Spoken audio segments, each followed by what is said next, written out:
지금부터 그러면 모래무지님의 말씀을 듣겠습니다.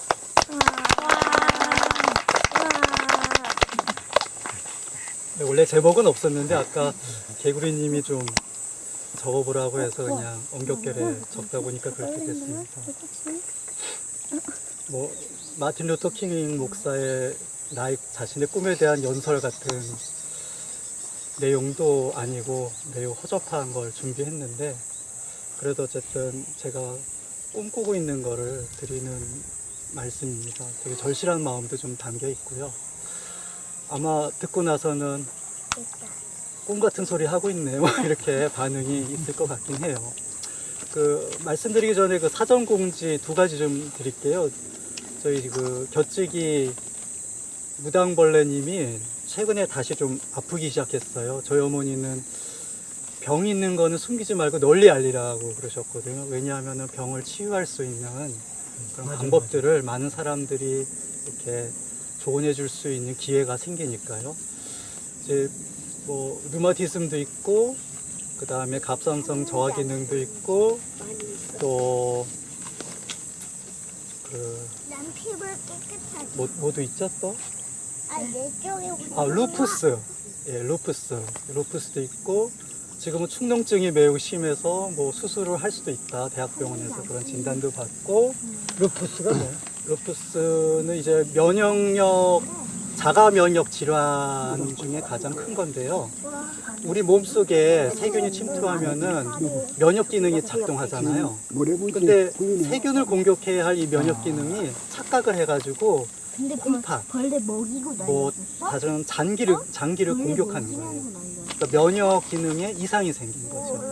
요즘 젊은 여성들 사이에 많습니다. 뭐 가사노동, 직장, 양육 등등의 이런 스트레스와 또 노동 강도가 또 워낙 강해가지고 20, 30대 서구 여성들한테 많이 나타나는 병 중에 하나라고 합니다. 또 이제 중이염도 있고요. 이런 복합적인 병을 앓고 있는데, 핵심은 제가 보기엔 그거예요. 집 밖을 잘 안 나가요. 예, 홍천에 이사 온 지 1년 조금 넘었는데도 여전히 뭐 산책이라든가 뭐 논밭은 뭐 뱀이 있고 뭐 벌레가 많아서 못 온다 하더라도 산책도 좀 하고 그러면 좋을 텐데, 이런 가을 햇살 얼마나 좋습니까? 가을 바람도 참 좋고요. 예, 집 밖을 잘 안 나가고 집안 일만 즐겨 하고 있고, 집 밖을 나가는 경우는 거의 세탁실이 밖에 있거든요. 예, 창고 쪽에 있어서 세탁하러 왔다 갔다 하는 수준이에요. 어쨌든 요즘 날씨가 갑자기 많이 사가지면서 이제 관절 쪽이 많이 좀 안 좋고, 관절염, 류마티즘 관절염 들어보셨을 거예요. 그런데 좀 많이 안 좋고, 어젠가 엊그제 듣기로는 좀 조용히 살고 싶다. 저희가 홍천으로 이사 와서 매우 조용하게 사는데 이보다 어떻게 조용히 살 수 있을까 싶기도 하고요. 또 뭐 처가댁에선 갱년기 아니야 뭐 이러는데, 뭐 그러기에는 좀 연령대가 지금 좀 낮고요. 등등 하여튼 그런 상황입니다. 많은 조언을 좀 해주시기 바랍니다. 이게 제일 급해요, 무엇보다도. 두 번째는 제가 한 달 조금 안 됐을 적에 톱낫으로 김매기 하다가 손가락을 뱄어요.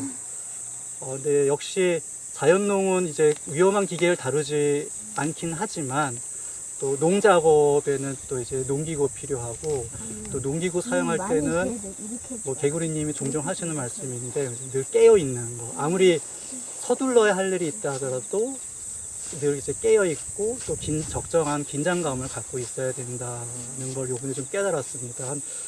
거의 한 달간 쓰질 못하니까요. 되게 불편하고 정말 김매기를 못하니까 이렇게 내리면은 피가 내려오면서 많이 통증이 심했었거든요. 지금은 좀 훨씬 완화됐는데, 그래서 이제 농사일도 제대로 못하고 매우 이제 후회가 됐는데, 톱낫 같은 거, 낫 같은 거 사용하실 때 정말이지 긴장과 깨어있기를 놓치지 않으시면 좋겠습니다.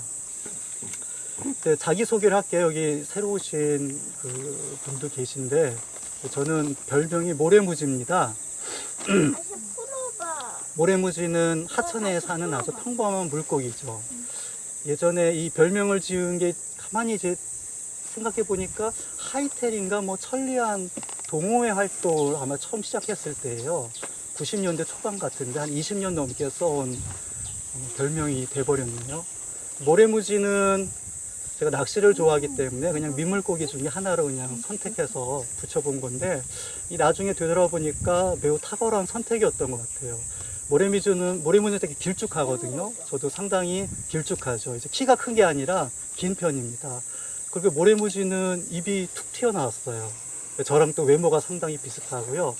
기질적으로도 많이 좀 닮은 점이 있더라고요. 모래에 숨어 있다가 갑자기 이제 지나가는 뭐 작은 수저곤충을 주로 잡아먹는데, 저도 주로 이제 은둔하길 좋아하고, 예, 남 앞에 나서는 걸 되게 좀 싫어하는 그런 성격이에요. 그래서 이게 모래무지를 별명으로 삼은 거는 탁월한 선택이었다. 홍천으로 귀농한 것도 탁월한 선택이었지만, 그래서 이제 모래무지라는 별명을 계속 즐겨 쓰고 있습니다. 이 정도로 자기소개를 하면은 제가 어떤 사람인지를 충분히 아실 것 같아요. 진혁이 점점 뭐 꿈에 대해서 말씀을 드릴까 합니다. 계속 관통하는 주제가 꿈이고, 우리는 서로 분리된 존재가 아니라 하나고, 또 배추벌레에 대한 얘기예요. 계속 반복됩니다. 좀 지루하실지라도 좀 들어주셨으면 좋겠습니다. 저는 꿈을 잘 꾸질 않습니다. 뭐 이제 꿈을 꾸겠죠, 당연히. 근데 기억을 아마 잘 못할 거예요. 뭐 1년에 기억하는 꿈이 뭐 서너 편에 불과할 정도로 별로 이렇게 꿈을 잘 안 꿔요. 근데 꿈을 한번 꾸면은 정말 낭만적이고 아름답고 행복한 꿈이 거의 없어요. 좀 무서운 꿈을 많이 꿔요. 대표적으로 한 2가지가 있는데, 하나는 군대에 또 끌려가는 꿈. 이건 정말 꿈속에서 식은땀이 그냥 얼마나 나는지, 꿈속에서 너무 생생하게 난 갔다 왔는데요 라고 항변을 하지만 어쩔 수 없이 또 가서 뭐 삽질을 한다거나 그런 꿈을 꾸고요. 또 하나 정말 무서운 꿈은 많은 사람들 앞에서 뭔가 이야기하고 발제하는 꿈, 발표하는 꿈이에요. 아까 모래무지 예를 들었는데, 저는 되게 많은 사람들 앞에 서는 걸 굉장히 낯설어하고 맨날 며칠 잠을 못 자요. 전전긍긍하고 준비는 하나도 안 하고, 대체로 이제 그 전날이나 새벽에 대충 이제 준비해서 이야기를 풀어보는데, 이걸 똥을 만들. 제가 이제 계속 횡설수설하고 안절부절 못하는 모습을 보더라도 좀 넉넉한 마음으로 이해해 주시기 바랍니다. 저는 또 무서움이 많은데 거의 무서움 수준이 아니라 공포 정도예요. 운전을 배운 지 한 6년 됐습니다. 아이가 태어나고 아이가 생겨서 이제 운전을 어쩔 수 없이 배우게 됐는데, 지금도 핸들을 잡으면은 매우 이제 불편해요. 뭐 특히 장거리 한번 뛰고 오면 장거리를 잘 뛰지 않는데 완전 파김치가 되죠. 긴장을 계속 하기 때문에. 또 스마트폰으로 얼마 전에 갈아탔어요. 10년 동안 갖고 있던 2G폰을 이제 분실해가지고 스마트폰을 갈아탔는데, 뭐 기계치기도 하고 그런데 익숙하지도 않고 잘 모르기 때문에 더욱더 멀리하는 것 같아요. 지금 어쩔 수 없이 지구학교 밴드가 개설돼가지고 지금 쓰고 있습니다만, 카톡도 지금 쓰질 않고 죄송한 마음으로 늘 문자 메시지로만 보내고 있습니다. 많이 불편하실 줄 압니다. 자연농하면서도 공포감을 많이 느껴요. 뱀을 보아서도 아니고, 뭐 갑자기 마주한 커다란 고라니 때문도 아니고, 발탈곡기 때문인데, 발탈곡기 앞에 서면은 이제 탈곡을 하느라고 발을 이제 계속 누르면서 탈곡을 하는데, 그 회전하는 그 안으로 계속 빨려들 것 같은 느낌이 드는 거예요.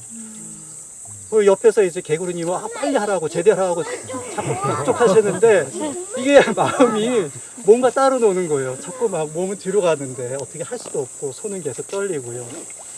그래서 꼭 제가 이제 뭐 기질적으로 뭔가 발명 같은 걸 잘 못하는데, 발탈곡기를 대체할 그 무엇을 좀 한번 마련하고 싶습니다. 홀태도 있는데, 홀태는 너무 생산성 능률이 떨어져요. 일일이 이렇게 훑어야 하니까요.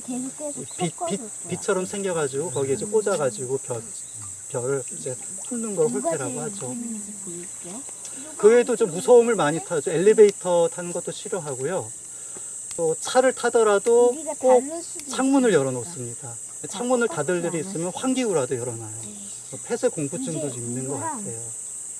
그 저는 좀 여러 가지로 그런 점에서 이게 살아가는데 이렇게 유능한 사람은 아닌 것 그 같다. 물에서 나와서 된 거야. 안 쏘고 돌아가는 겁니다.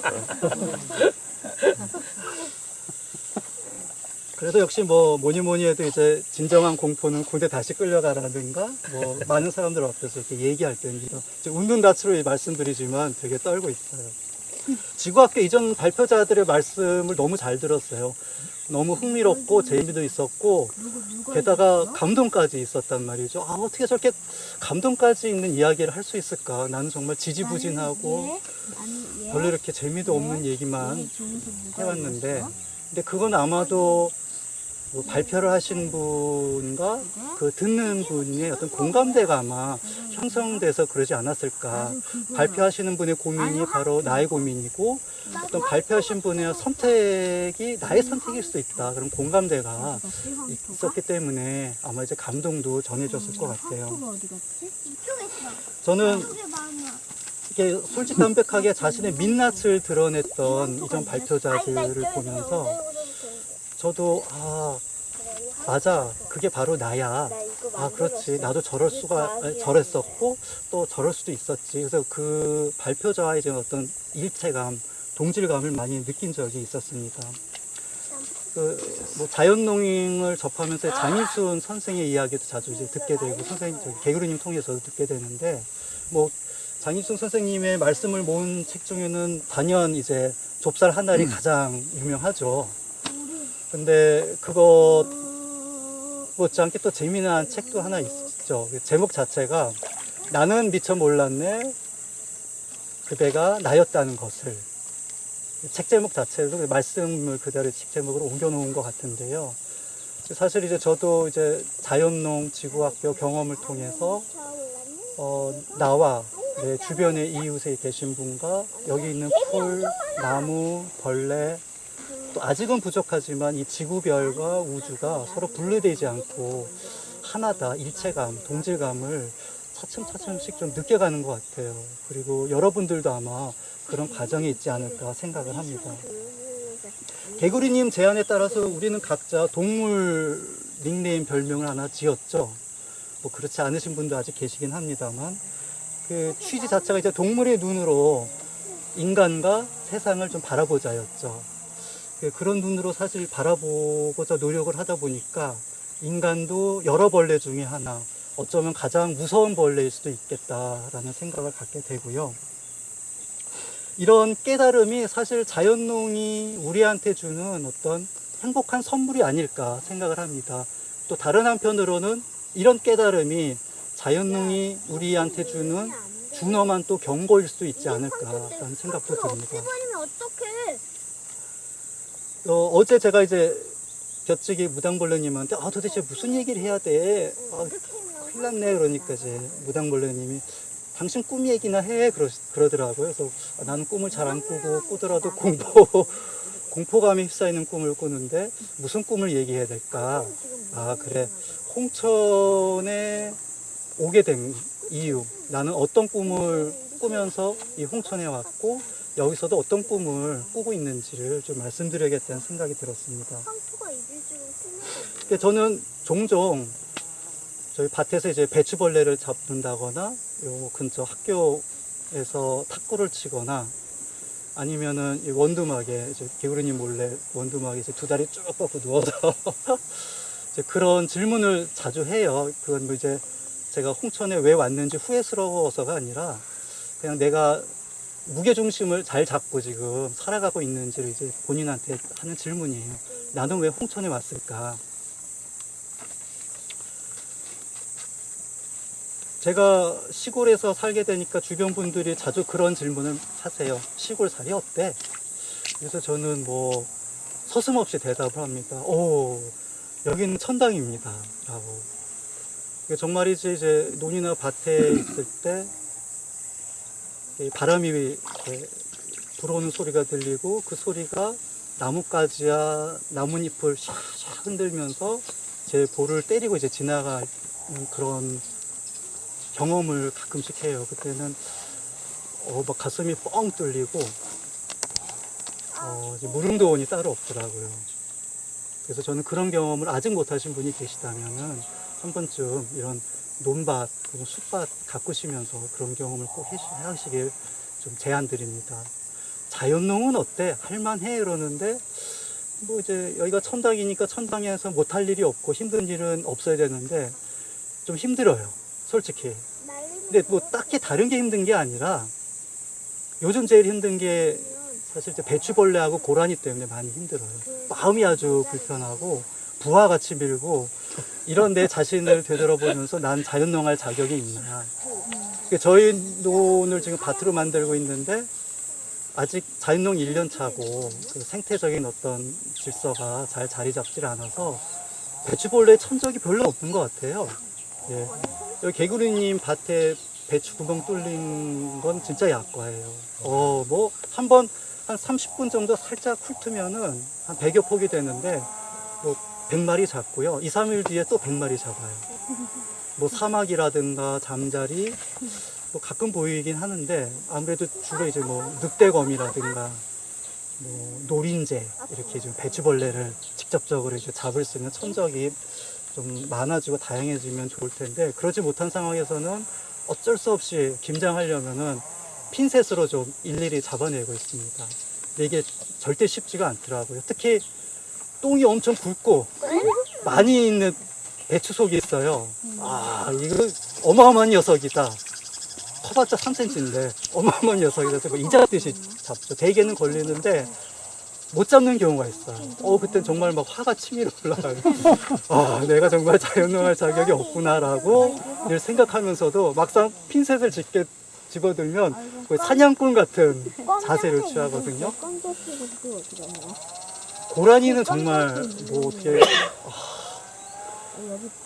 오소리가 와가지고 여기 개구리님 밭에 있는 옥수수와 참외를 이제 싹쓸이해 가잖아요. 쑥밭을 만들잖아요. 그 얘기를 이제 개구리님한테 들으면 저는 막 되게 그 안타까운 표정을 지어요. 내심.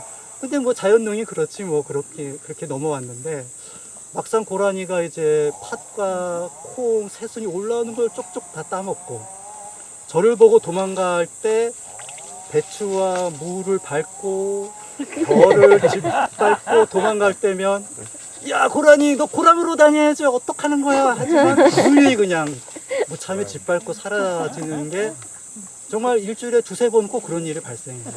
고라니가 정말 많습니다. 그런 경험을 할 때마다 이 자연농의 삶이라는 게 제가 이제 마음을 어떻게 하느냐의 문제가 아니라 이건 경험의 문제일 수도 있겠다는 생각이 들고 개구리님이 자연농은 2-3년 정도 이렇게 따라하고 배우면은 충분히 할 수 있다고 종종 말씀하시지만 자연농의 기술은 배우는데 한 5년 그 마음을 터득하는 데는 한 10년 이상은 걸릴 것 같습니다. 이게 요즘 제 홍천 시골살이의 현재의 모습이고요. 귀농 귀촌을 예비하고 계시거나 이미 하신 분들이랑 저랑 크게 다르지 않을 거예요. 소박한 꿈이 있죠. 그냥 온유한 삶을 살고 싶은 그런 소박한 꿈이 있습니다. 저는 그 온유한 삶을 제 방식대로 좀 표현하자면은 분단선을 극복하는 삶이라고 좀 표현하고 싶습니다. 이제 김남주 시인이라고 있어요. 이분의 그 시 제목 중에 하나가 38선은 38선에만 있는 것이 아니다라는 제목인데 이게 뜻하는 바는 이제 우리 일상 삶 전체에 38선, 즉 분단선이 놓여 있다는 거죠. 뭐 도시에서 보면 이제 정규직과 비정규직의 분단선이 크죠. 또 흑수저와 금수저의 분단선도 있고 남녀 차별도 엄연히 존재하고 있고요. 또 도시와 농촌 사이에서도 분단선이 대단히 크게 놓여 있습니다. 어느새 농촌은 도시에 있는 노동자들의 먹거리를 저렴하게 공급하는 하청기지로 전락했다고 저는 생각을 합니다. 도시의 노동자들의 먹거리가 쌓야 또 기업주들, 사장들 입장에서는 이윤을 좀 더 확대할 수가 있기 때문이죠. 같은 공장에서 일하는 노동자들 사이에서도 이런 분단선이 있어요. 과장, 계장, 주임, 사원, 위계 질서가 있고 또 같은 라인에서 일하는 노동자들 사이 바퀴를 달거나 자동차에 엔진을 장착하거나 그런 되게 분업화된 사회 속에서 우리는 살고 있습니다. 저는 아까 이제 농촌과 도시의 분단선을 말씀드렸는데 이런 분단선 때문에 이런 시골의 어떤 환경이 많이 파괴되고 있다고 생각을 합니다.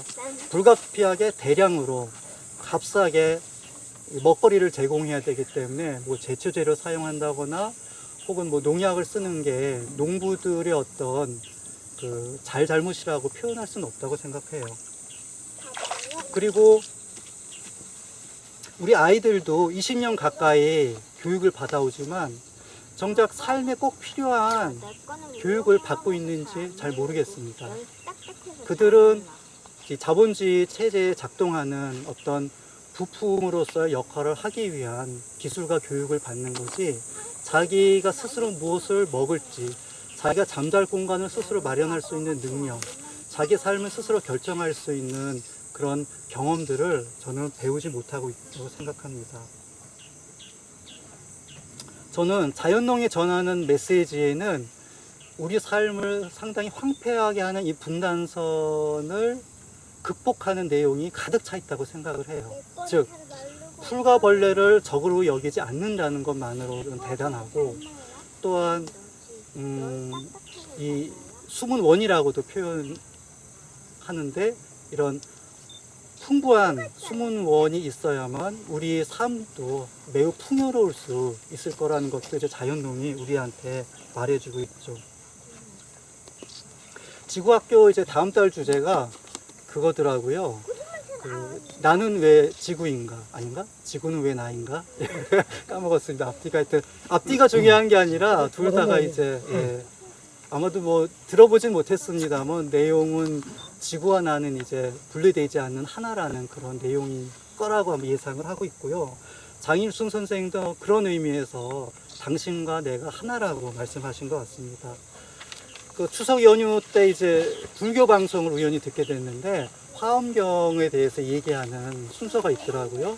근데 그 화엄경을 이제 해설하는 한 스님 말씀이 이 꽃이 피고 새가 노래하고 열매가 맺고 사람이 똥과 오줌을 싸는 이 모든 것이 하나다. 밤과 낮이 하나고 빛과 그늘이 하나고 거짓과 진실도 사실은 하나다. 이렇게 말씀을 하시더라고요. 좀 화엄경은 잘 모르겠어요. 한번 읽어보고 싶은 생각이 그때 문득 들더라고요.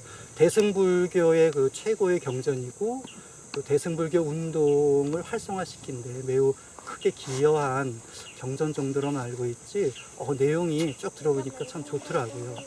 결국 이 만물이 만사가 하나라는 그런 표현이었던 것 같아요.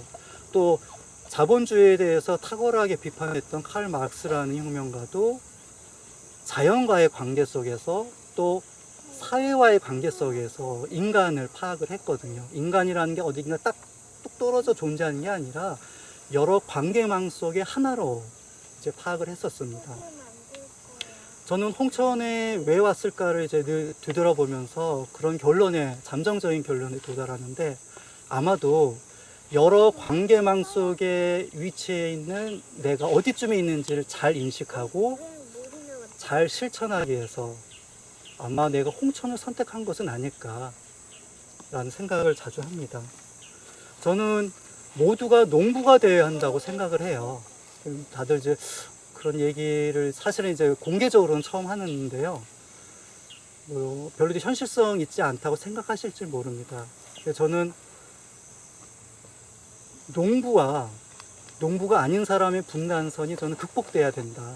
그리고 농부가 아닌 사람은 농부의 삶을 자신의 주요한 삶 중에 하나로 받아들일 때만 진정으로 인간다운 삶을 살 수 있다고 생각을 해요. 모든 사람이 농부가 될 때만이 저는 이제 농촌과 농민의 황폐화를 막을 수 있고 또 도시에 사는 많은 사람들의 삶의 질을 개선시킬 수 있다고 생각을 하고요. 도시는 지금보다 더 규모가 작아져야 되고 궁극적으로는 완전하게 좀 해체될 필요가 있다고 봅니다.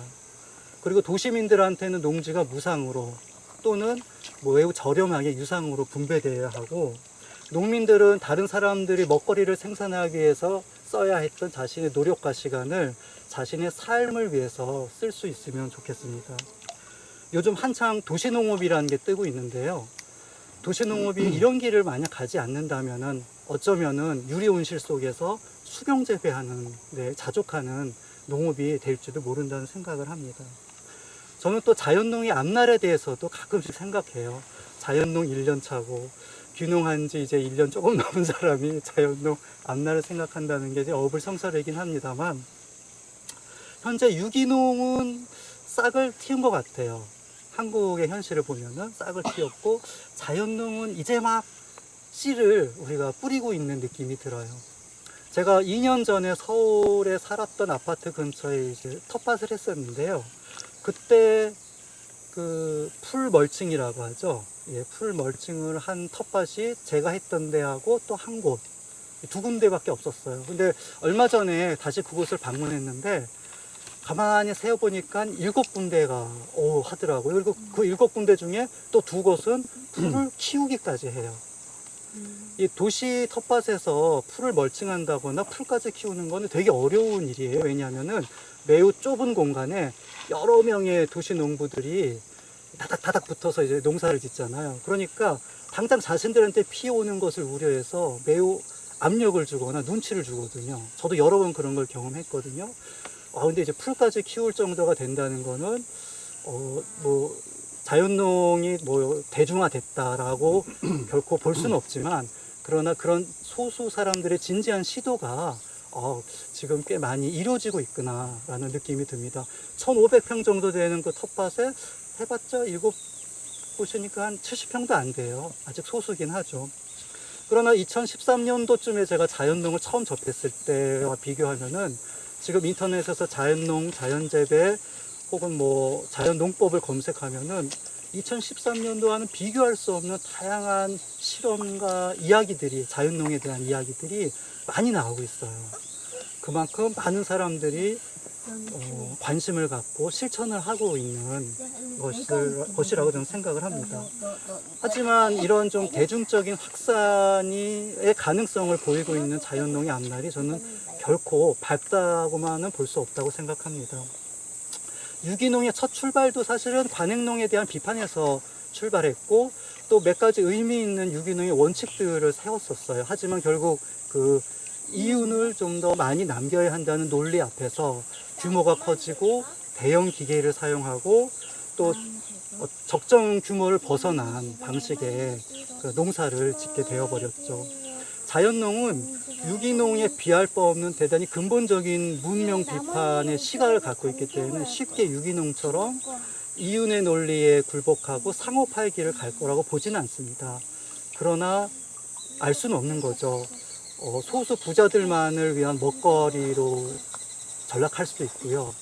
또 어떻게 보면은 생산성 향상이 이루어져서 그를 통한 또 이윤 창출을 위한 어떤 수단으로 변질될 가능성도 있다고 생각합니다. 물론 제가 이런 말을 했다고 해서 자연농 농부가 자신의 농산물을 판매해서 생계를 유지하는 게 문제라고 말씀드리는 게 아니에요. 그 이윤의 논리 앞에 자연농의 원칙들이 훼손되지 않을까 하는 염려가 있다는 것이죠. 저는 더 나아가지고 자연농의 앞날을 걱정하는 수준이 아니라 자연농의 과제까지도 말씀드리고 싶습니다. 야, 정말 뭐 자연농 10년, 20년 한 사람 같은데요. 사실 이런 꿈을 꿔야 또 자연농하는 맛도 날 것 같아서 자주 그냥 다소 허황될지라도 이런 꿈을 꾸준히 꾸고 있습니다. 꿈이라고 이제 받아들였으면 좋겠는데, 뭐 여러 가지 재배 방법이나 농기구 혁신을 통해서 뭔가 생산성 향상이 필요한 것은 분명히 자연농의 과제라고 생각해요. 여기에 계신 모든 분들이 그런데 일조할 필요가 있죠. 또 정부에서 친환경 농업에 대한 어떤 육성 차원에서 자연농 농가에 대한 보조금을 지급하는 것도 매우 구체적이고 실체적인 어떤 과제일 수 있다고 봅니다. 저는 여기다 덧붙여 저는 4가지 과제가 있다고 보는데요. 하나는 원자력이나 핵무기 같은 핵의 문제, 둘째는 전쟁, 셋째는 기후변화, 넷째는 자본주의라고 생각을 합니다. 뭐 거대한 이야기를 지금 하고 있는데, 뭐 짧게 지진과 원자력에 대한 고민을 좀 말씀드릴게요. 사실 이게 저만의 고민은 아니셨죠.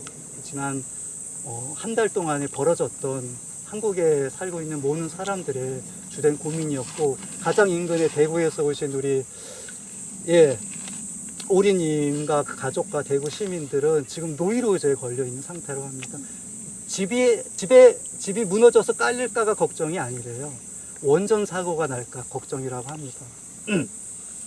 얼마 전에 이제 저희 아이 승비가 승비그 혁신초등학교 티가 있는데, 혁신초등학교에서 이제 탁구를 치고 있는데 밤에 교장 선생님이 갑자기 들어오셨어요. 지진이 났습니다. 대피해 주십시오. 이야, 세상에. 그 세월호 사건이 나서 드디어 이제 이 나라도 그렇게 가만히 있으라가 아니라 대피할 수 있도록 이렇게 뭔가 큰 변화가, 의미 있는 변화가 있는 줄 알았죠.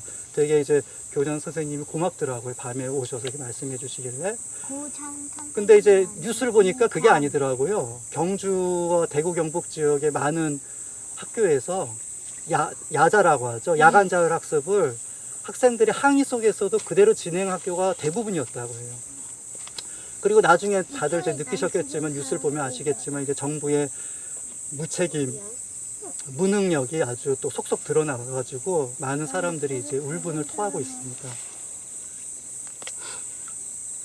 러시아 체르노빌 원전 사고 아마 들어보셨을 거예요. 또 가장 가깝게는 동일본 대지진과 후쿠시마 원전 사고도 아마 기억에 많이 남으실 거예요. 제우가 태어났을 때 바로 그때가 원전 사고가 발생했던, 바로 이제 병원에서 뉴스로 그 소식을 듣고 있었던 때였는데, 내 아이가 태어나는 그 시기에 그런 소식을 들으니까 마음이 많이 찹찹했었습니다. 자연재해의 원인은 저는 자연적이다. 이건 어쩔 수 없는 거예요. 불가항력적이죠. 그렇지만 그 결과는 결코 자연적이라고 저는 보지 않습니다. 인재라고들 많이 표현하죠. 만약 조기경보 시스템이 제대로 갖춰졌다면, 그리고 구호를 위한 시스템이 또 제대로 갖춰졌다면, 또 원전과 같이 재앙의 불씨가 될 소지가 있는 그런 위험한 것들을 미리 우리가 제거할 수 있다면, 또 이 자연재해는 빈부격차에 따라 또 다르더라고요. 가난한 사람들이 더 큰 타격을 받는데, 사회적으로 빈부격차를 사전에 또 줄일 수 있다면 아마 자연재해의 그 끔찍한 재앙의 규모를 우리들은 좀 더 줄일 수 있을 거라고 생각을 합니다. 최근에 뭐 뉴스에도 자주 들으시죠. 이제 사드 배치, 이에 대한 북한의 핵실험, 이에 대한 대북 군사적 압박 등등, 정말 이제 우울한 소식이 계속 뉴스를 통해서 나오고 있습니다. 저는 자연농과 운동에 대해서 연이어 좀 말씀드리고 싶습니다. 결론을 짓자면 저는 자연농의 삶과 운동은 분리되어 있다고 보질 않아요. 물론 그렇다고 생각하는 분도 계실 줄 압니다. 운동이라는 것은 그냥 살아가는 건 아니죠. 뭐 때가 돼서 뭐 결혼하고 때가 돼서 아이를 낳는 게 아니라 되게 자기 의식적인 실천을 운동이라고 할 수 있죠. 그 운동을 혼자 할 때는 매우 진한 향기가 나고, 그 운동을 여럿이 할 때는 혼자 발휘할 수 없는 매우 강력한 힘이 나오기도 합니다. 이제 옆에 계신 개구리님은 지난 30년 동안 자연농의 삶을 살기 위한 실험과 다양한 모색을 하셨는데, 이건 정말 평범한 사람들이 결코 할 수 없는 매우 자기 그 의식적인 실천이었다고 저는 생각합니다. 그 향기가 얼마나 진했는지 뭐 경북 봉화에서도 오시고 대구에서도 오시고, 뭐 이제 오시는 분 중에는 미국에서 오시는 분도 계시더라고요. 또 그 향기에 취해가지고 여기 아주 눌러 앉아 살고 있는 모래무지도 있고 살고 싶어하는 사람들도 있는 것 같아요. 아까 저는 이제 그 운동과 연관지어서 지금 이 홍천 이 작은 마을에서 벌어지는 작은 운동을 또 한번 소개하고 싶은데요. 아까 그 협신초등학교 제 아이가 승비가 다니는데, 협신초등학교는 학생 수가 60명이 안 돼요. 정부 지침에 따르면 통폐합 대상, 문을 닫아야 할 학교죠. 그래서 일부 학부모들이 작은 학교 살리기 운동을 벌이고 있어요. 이제 이 시골에서 학교라는 거는 역사이자 또 마을의 이 지역의 중요한 어떤 자산이거든요. 그래서 작은 학교 살리기 위한 어떤 일환으로 지금 그 체질을 강화하는 훈련을 하고 있는 중입니다. 월요일에는 탁구를 하고요. 금요일에는 전래놀이를 이제 어른과 아이들이 함께 하고 있어요. 또 가을 야생화 기행을 얼마 전에 했었고, 그 토종씨앗 이야기 마당을 계획하고 있고, 자연농 체험도 이제 뭐 학교와 학부모와 마을에 계신 분들과 지금 조율해가지고 준비를 하고 있습니다. 저는 이 소수의 학부모들이 참여하는 이 작은 규모의 운동이 매우 소중하다고 생각하는데, 저는 이 운동이 지구학교에게 모인 우리와 또 맞닿을 수 있는 어떤 계기가 있지 않을까 지금 좀 바라보고 있어요. 전라북도 남원시 산내면에 대해서 아까 저기 오리님하고 잠깐 얘기를 했었는데, 거기는 귀농 귀촌의 메카라고 할 정도로 매우 유명한 곳이죠. 그 귀농 귀촌의 어떤 사회적 기반이 잘 갖춰져 있어요. 그래서 뭐 다양한 프로그램에도 참여할 수 있는 기회가 많고요. 원래 여기는 지리산 댐에 반대하는 운동이 처음 시작된 곳이에요.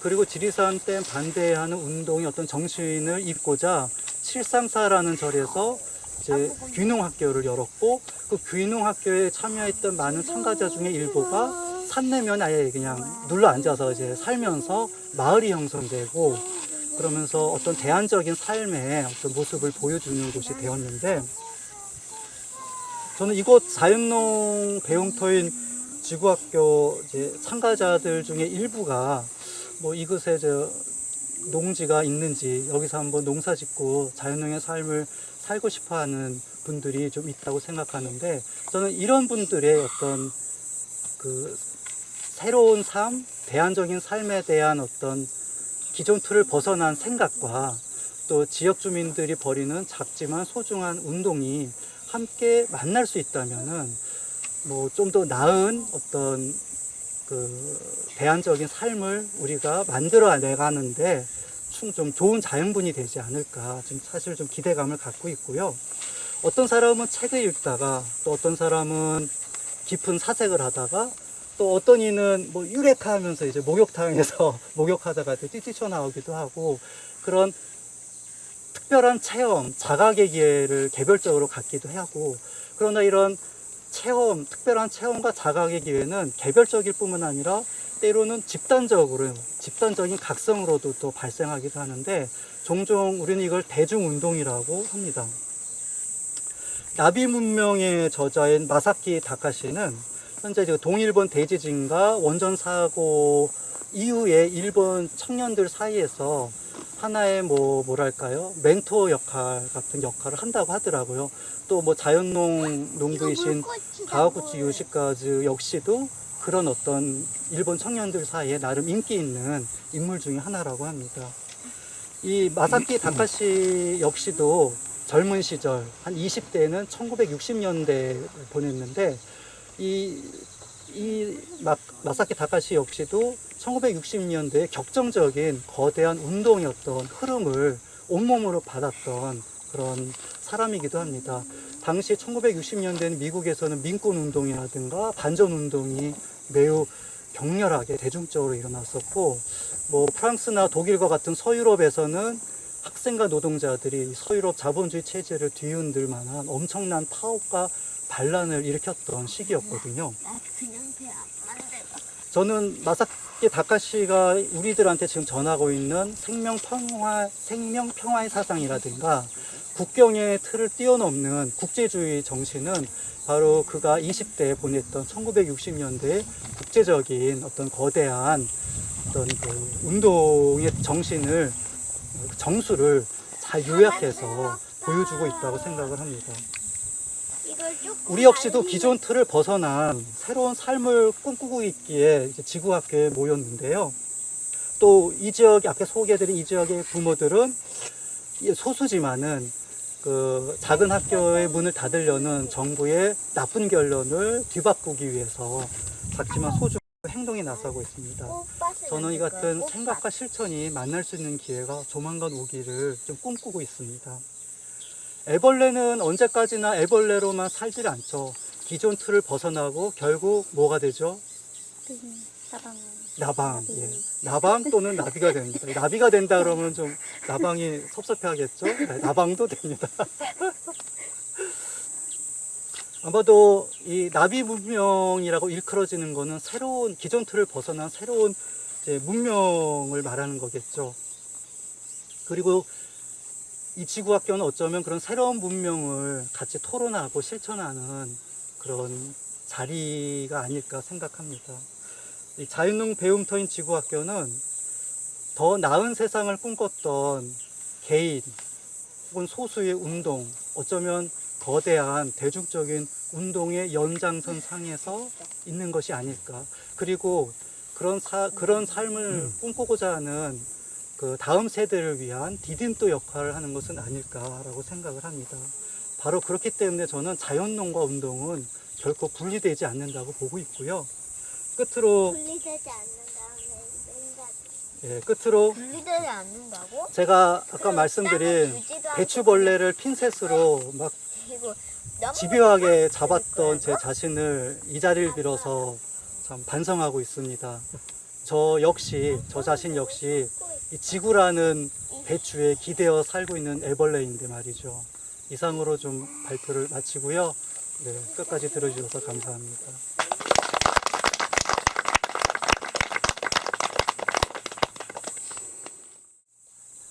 그 앞으로 진짜 실제 꿈은 실현될 꿈은 어떤 꿈이 있습니까? 본인에 대한 꿈은? 네, 외람된 말씀인데 꿈이 거의 실현된 것 같아요.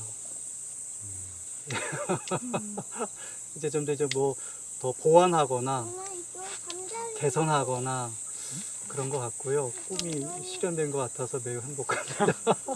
되게 외람된 말씀인데.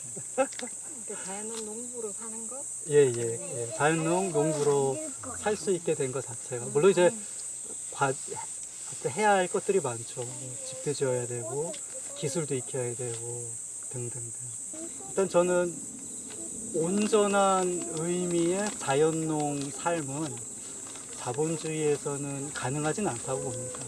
자본주의 이후에라야 온전한 뭐 완성된 형태의 삶이라는 건 없지만 그래도 최소한 이 정도는 그래도 뭔가가 갖춰줘야 이제 제대로 된 자연농 삶이라고 할 수 있다면 자본주의 이후에야 좀 가능할 것 같고 자본주의 안에서의 자연농 삶은 좀 불가피하게 고립된 섬과 같은 성격을 가질 수밖에 없다라고 생각을 해요. 뭐 아주 뭐 당장 생계의 문제라든가 아니면 내 논과 밭과 숲밭이 그래도 생태적으로 건강하지만 주변에서 뭐 농약을 뿌리거나 제초제를 뿌렸을 때 겪어야 하는 어려움들 이런 것들을 생각하면은 당분간은 현실에 타협을 해야 하는 측면 뭐 그런 것들 때문에 좀 불가피하게 고립된 섬과 같은 역할을 하고 있지 않을까. 그렇다고 뭐 섬들이 다 고립됐다고 해서 100% 완전 고립은 아니죠. 그 섬들을 서로 이어주는 역할들이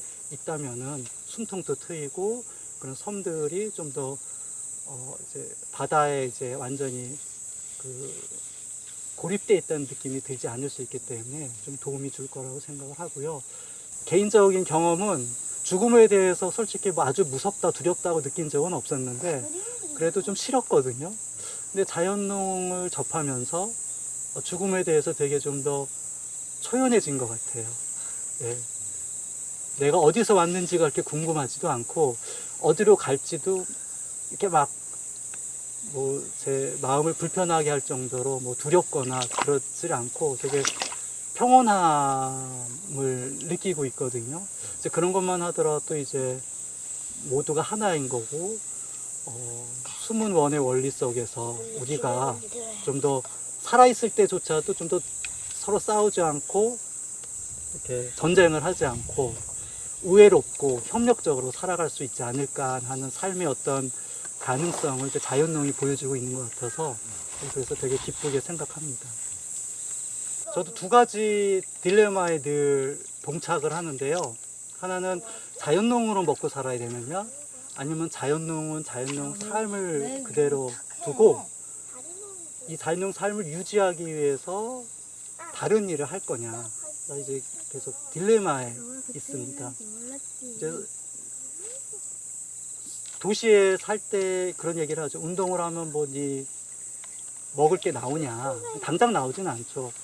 하지만 모두를 먹여 살릴 수 있는 일이라고, 가치 있는 일이라고 생각했기 때문에 그 일을 하는 거고, 이제 그 일을 했던 저와 이제 주변 사람들은 그 일을 안정적으로 지속하기 위해서 닥치는 대로 일하죠. 뭐 다양한 알바도 하고요.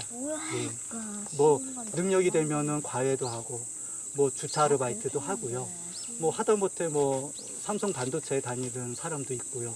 그 사람은 연봉이 한 그래도 뭐 6, 7천 원 되니까 한 몇 년간 그렇게 하면서 이제 모아두고 이제 좀 더 이제 자기가 하고 싶은 일을 하는 대로 이제 옮겨갈 수도 있으니까요. 이제 자연농 삶을 유지하기 위해서 저도 충분히 그러할 마음이 있는데, 또 다른 한편으로는 자연농 삶이 저 하나가 아니라 많은 사람들과 더불어 이루어질 수 있는 방향으로 좀 더 역량, 제가 얼마 갖고 있지 않은 역량을 집중해서 좀 만들어 보고 싶은 생각도 있어요. 이거는 구체적으로는 이제 뭐 흙집을 여러 채 짓고 거기에 이제 자연농을 경험하고 싶고 체험하고 싶고, 뭐 치유를 목적으로 하는 분이 있던 이제 방문자들의 숙소가 되는 거고, 그런 분들이 자유롭게 논과 밭 또는 숲밭에서 이제 경험을 하는 거죠. 그리고 그런 분들한테 저는 좀 호소를 해서 저희 세 가족이 좀 입에 풀칠할 수 있는 정도의 후원금은 좀 호소를 하고, 그래서 숙박시설과 자연농을 체험할 수 있는 어떤 기회를 마련하고 싶다는 생각은 갖고 있는데, 자칫 이게 돈벌이 수단이 될 수도 있고 그것이 우리 가족들의 자연농 삶에 좀 좋지 않은 영향을 미칠 수도 있지 않을까 하는 우려를 또한 갖고 있어서 자연농 삶과 완전히 분리된 다른 돈벌이도 계속 염두에 두고 있습니다.